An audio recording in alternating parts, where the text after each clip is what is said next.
Not to be overshadowed, number 3 in our list, his right tackle on the Utah Utes offensive line, Spencer Fano. We've talked about him before when we've done some of these mock drafts. 6'5", 304.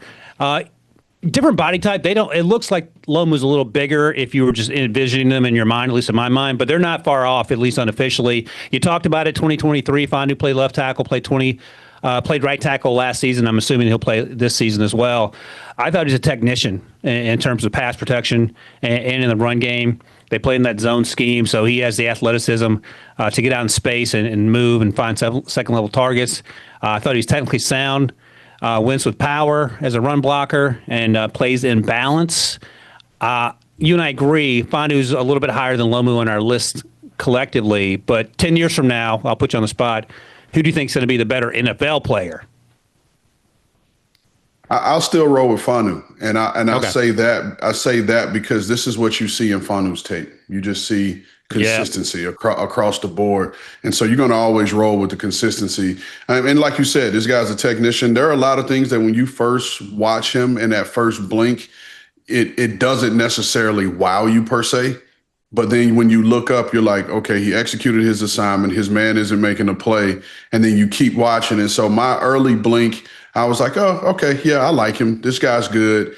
But then as I'm watching other guys, when we start watching the edge guys, and I'm watching some of these edge guys against Utah, and I'm peeking over at him, or when I started watching Lomu and I'm peeking over at him, it gave me even more appreciation of his game, which is why he's my OT2 right now. So my comp for him was Troy Fautanu, the left tackle out of Washington, who's a Steelers first-round pick, and I think he's going to be playing on the right side. Injured last year during his rookie year in Pittsburgh, so he didn't play. What do you think of that comp? Yeah, I can see that. I think Troy was a little more athletic. I thought he was a little lighter on his feet, personally. But I think when you look at both of these guys, because Fanu, he probably has more mass than Lomu, but I don't think he's taller.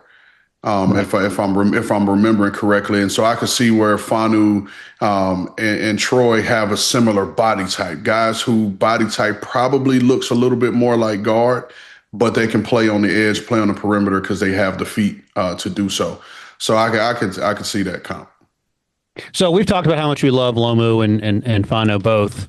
What if Lomu has 32-inch arms? Why would that change our conversation? We've seen the tape. He's fun to watch. He's not getting beat by longer arm defensive ends. Why would that change our conversation?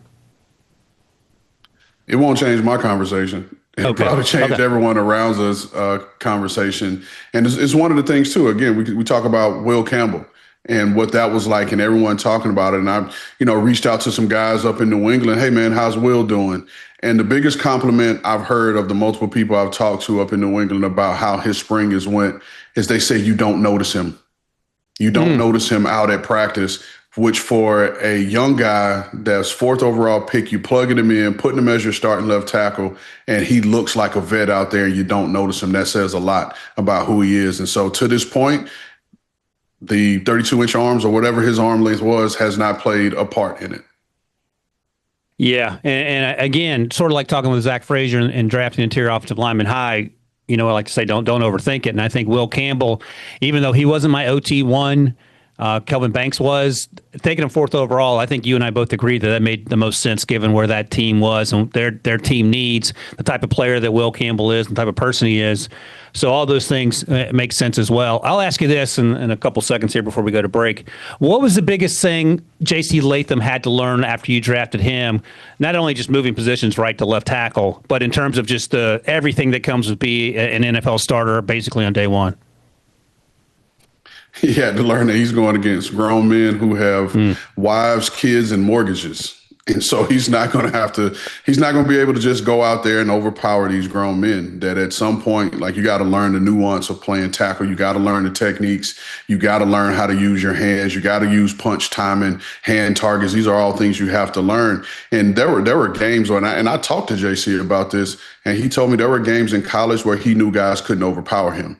So he'd overset and invite them to rush down the middle of him because he knew they couldn't walk him back. On the NFL level, not so much. And so he had to learn how to switch up his sets and learn these guys and learn how to figure out. And it was a little more studying involved.